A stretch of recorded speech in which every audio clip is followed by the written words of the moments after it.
down to the Whitney and saw the biennial. Well, there was a woman, a painter that I really like. Well, she had a show up at the New Museum for which she had painted 17 new works. So I really wanted to go see that. It's just one room, and that was probably my favorite. Going and seeing these shows in New York, it was really inspiring. I walked in these museums, these galleries, and I felt like myself, right? Like it was just me and the things that I like.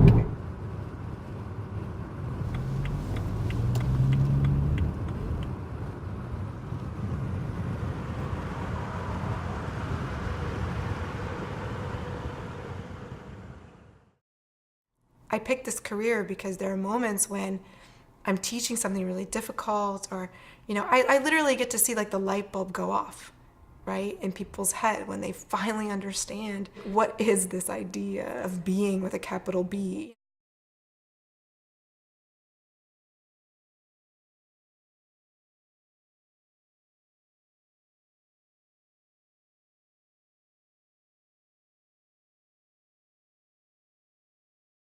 I knew that I wanted to have kids. I knew that I wanted to be a worker of some kind. I thought strategically an academic would be a good career to have. I had a single mom who worked and just wasn't there a lot of the time. I find a lot of personal satisfaction in just being around. Even the parts that seem like extra, when they're sleeping or, when they're playing and you're not even in the same room, I find it really rewarding just to be present. There are those like really distinct moments where you're not looking at the clock and you're not worried about getting somewhere and you're not thinking about, am I damaging them psychologically? Have they had enough to eat? Is that organic enough? What's the toxic level of that cleaner that I've used? And you're just there and you're just in it and you just see them smile back at you.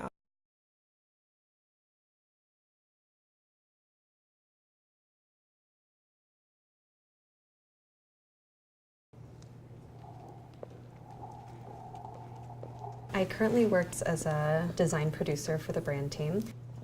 I get to work with designers and I get to help facilitate them getting lost, so to speak, in their creative world and to really spend time brainstorming new ideas.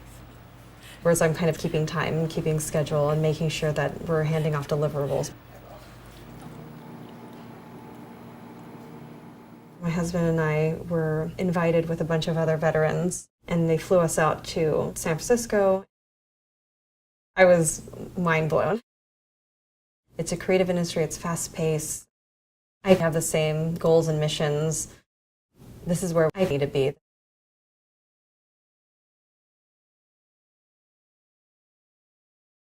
Come in. Where are you? Where'd you go? I'm here. Okay. Did you go to school? Now we need to. Do you want to now go we to have to split out. Okay, sister? Okay. Oh no, my pack. And my head. Where is it?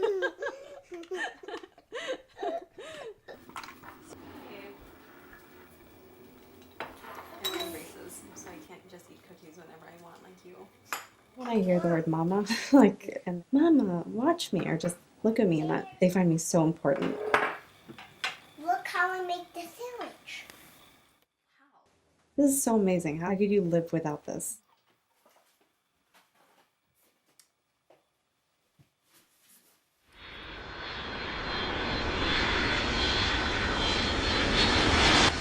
I want to work. I feel excited about the work I do. Submitting these really great business proposals and getting big wins, it's a really big part of me. I like feeling I can make impact somewhere.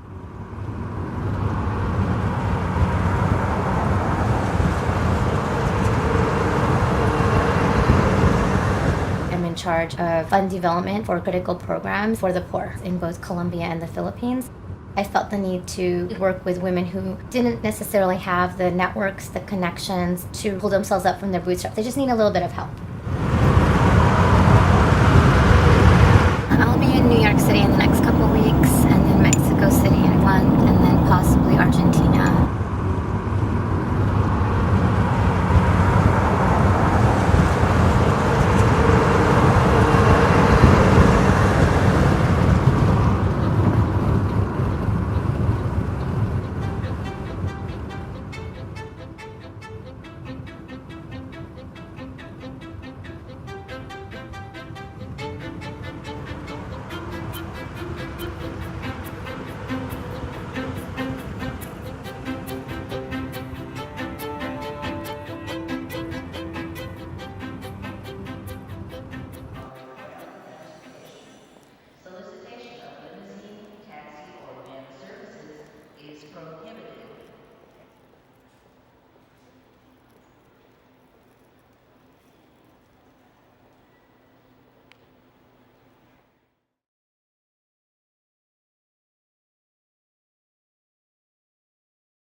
I set for myself several goals, like metrics, so that I would be able to achieve what I wanted to achieve professionally, but still have kids. Goal number 1 was deposit my dissertation, get pregnant. Getting a tenure track job in our history is extremely competitive. For my job in particular, there were more than 250 applications. You have to overperform to get hired. And then you add to that the fact that I was pregnant.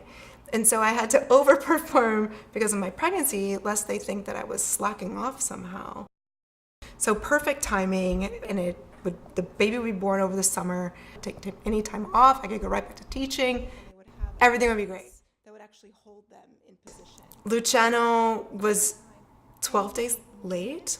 Would indicate blurring. He was the only deadline I ever missed of the photograph. So you can see here.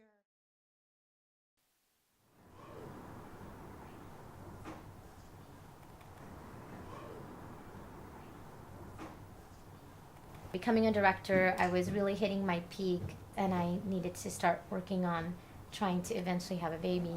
Getting pregnant was like the happiest thing that ever happened to me. Derek? Yeah. Love you, Derek. I want You want what? What do you want? I to squeeze you down. You want to squeeze me down? What? Oh, you want to... Oh! Derek! Let me see you. You want me to squeeze me? Okay. Squeeze me. Oh, okay. I miss you too, Derek.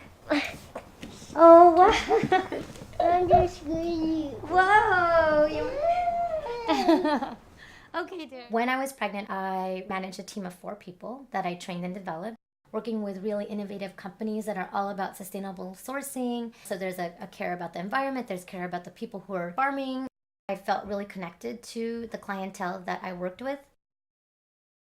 Despite studying abroad, graduating successfully, while I was on maternity leave, they actually hired a VP above me, a male that I had not even spoken to.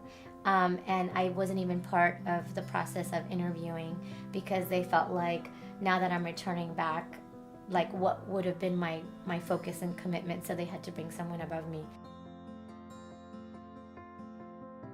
I don't manage a team, I don't have any decision-making power, I actually report to a director.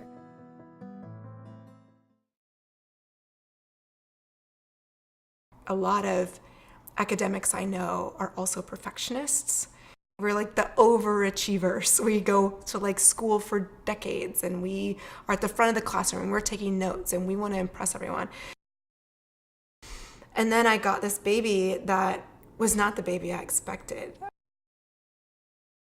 I was teaching a graduate seminar, pumping 7 times a day. I pumped in the car driving on 101. I had to get up at 5 a.m. to leave to beat the traffic. It was just a disaster. I reached out to my advisor and I was really anxious about, how am I going to do this without stopping my clock? How am I going to make sure that I don't have a gap in my CV? I'll never forget. He said, it was fine. I had kids when I was up for tenure, and I just remember, I just went to my office and I just took a lot of naps in the office, and that was fine. And I just got so angry. And I remember I said, put Marianne on the phone, right? Which is his wife, because I thought, what do you know, right? About having a baby at home and all the pressures of pumping and not sleeping and trying to teach, and you already have authority in the classroom. The minute you walk in, right, you have authority. I just thought, I just want to give this baby back. I don't want this baby right now.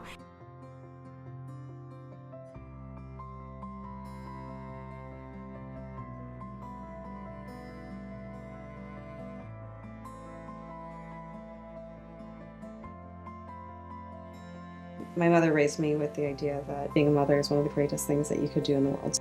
You're not going to get a husband if you don't know how to cook. You need to keep a clean house. Before I had children, I wanted to be a stay-at-home mom until they went to kindergarten. Mother's at home with them. I'm the one teaching them. I don't want anyone else to be teaching them. I knew I wanted to be a mother, but I was losing the identity of being a working woman. Even when I was at home with them, I always still wanted to do something. And I think that's why I signed up for the MBA program. I was at home with this newborn that just wouldn't stop screaming, and I didn't know what to do. I'm this person who can do anything and everything, and yet I can't even do this. I knew that I was going to break. Having an au pair has been a really great experience. However, I think what I didn't anticipate and why having an au pair or someone who takes care of your kids and lives with you, because this person really truly becomes part of the family, you realize that you're missing things that you wish you had seen, and you're kind of giving up that aspect of being the first person there if they fall down, and kiss away their tears.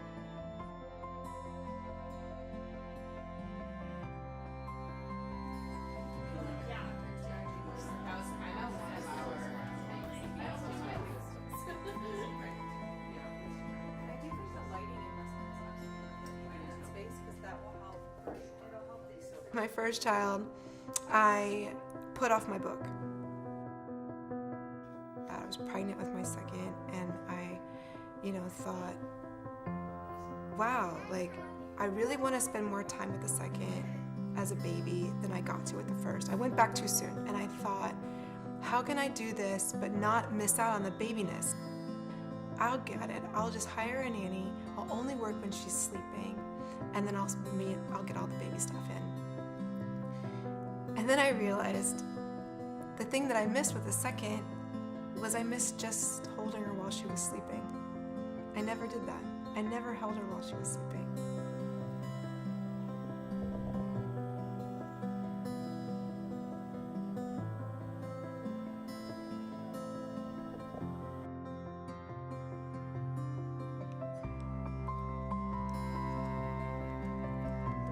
Sometimes feel guilty because he says he misses me. Actually, when they drive the car in, I could hear the garage, and then I could hear him calling for me. And I'm upstairs on a Skype call with the Philippines team, and I'm hearing my son go, "Mama, Mama," and then I could hear my husband yelling for me, and I'm like, I can't do anything. I'm still on a phone call.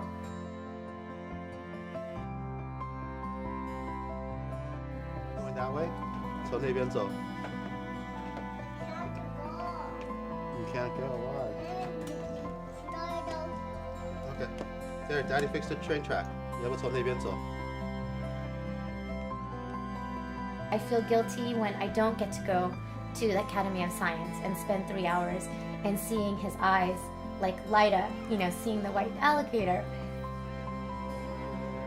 I feel like sometimes I miss out on those moments, and my husband will send me photos and it's like I'm there but I'm not, and then they'll call me and then he just says like, "I love you, Mommy," and I'm thinking like, oh my God, I'm working. What am I doing?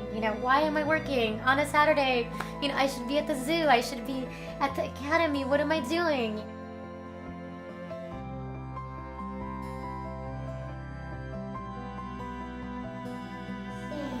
Yeah, boxing. I love boxing. What's that word? Basquiat. Basquiat. Boxing balance. Who's that? Have I done a good job as a parent? Do you know what that is? Is this a test? When are they gonna do boxing? Beyonce. That's Beyonce. Are they gonna? Oh, here it is. There she is. Oh no. That's boxing. All the Beyonce are together Oh, at the there it end. is. Beyonce. That's Beyonce? No. You're failing this test. Ew, No son of mine. Basquiat. That's right. Basquiat. Basquiat, whatever. Whatever. What is that? It's just my life's work. It's alright. I want to pick something. Pick what you want. I want to see this. Use a double click. Double click is like when you go really fast. Good job. Stop. Yeah. We're gonna hit the limit here of that. We don't like that. Try it. Let's see what happens. Let's see what happens to you if you open that and I ask you not to. Let's see what happens, Michelle. You wanna stop now? Yes. Thank you for stopping. What was in it? Just numbers. Not true. Luciano Sagese. What? That's it. You're done. You're done. What? No, because I asked you not to do it and you did it anyway. Get the cards. Did you shuffle them? Rose ruined it. Who ruined it? You ruined it. Why did Rose ruin it? Oh, awesome. For a long time, I felt frustrated. Like, why am I not able to do this? Why can't I do this? Why can't I compete? Why can't I do the fellowships? Why can't I get the position? Why can't I get the publication? Am I not trying hard enough? It was never built in that I would have a family, that you would be able to do both of these things.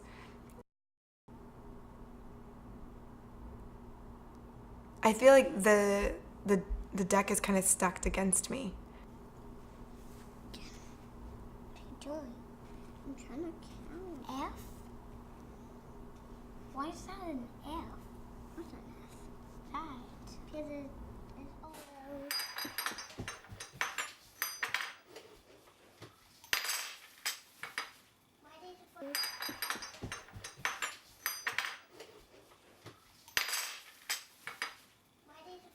Conrad, come here, buddy. Because I do set so many goals or challenges for myself, which might seem like a good thing, and then I overdo it, it starts to become a burden and overwhelms me, and I get really stressed out about everything. I think I've reached a breaking point for sure.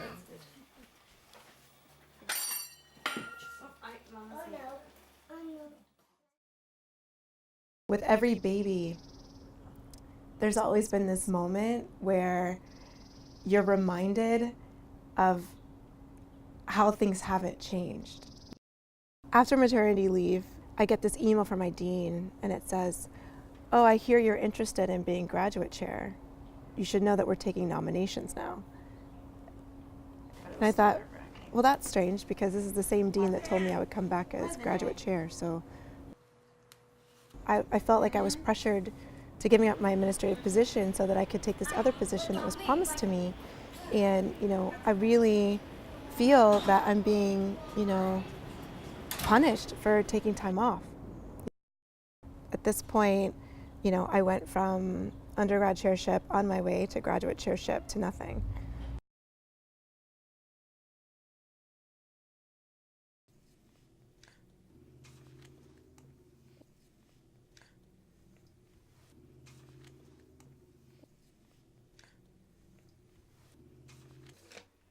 I'm not very good at artist.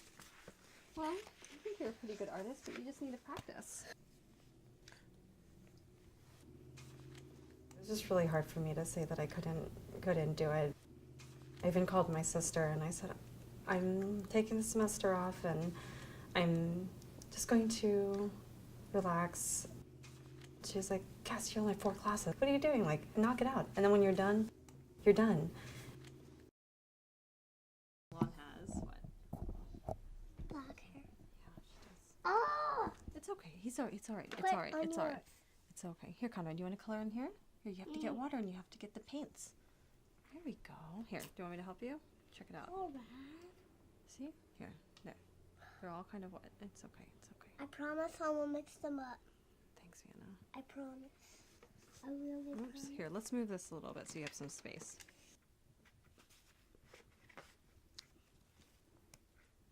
It's okay. It's all right. Do you want a new paper? Which one do you want?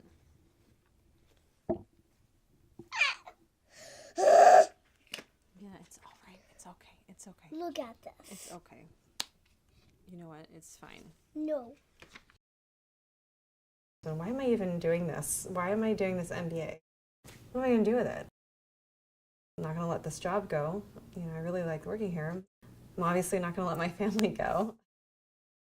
I have to give something up, and it's going to be school. And I think it's just hard because I've just always had this mentality, if I don't do anything, then I'm nothing. So.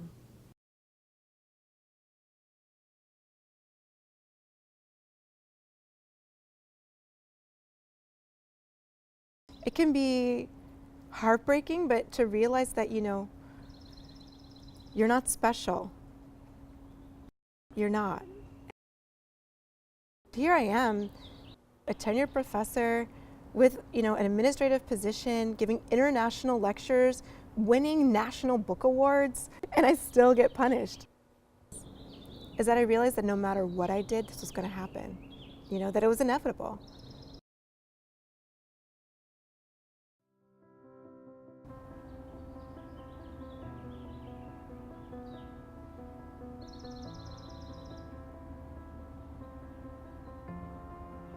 I accept my place in sort of this history of other women.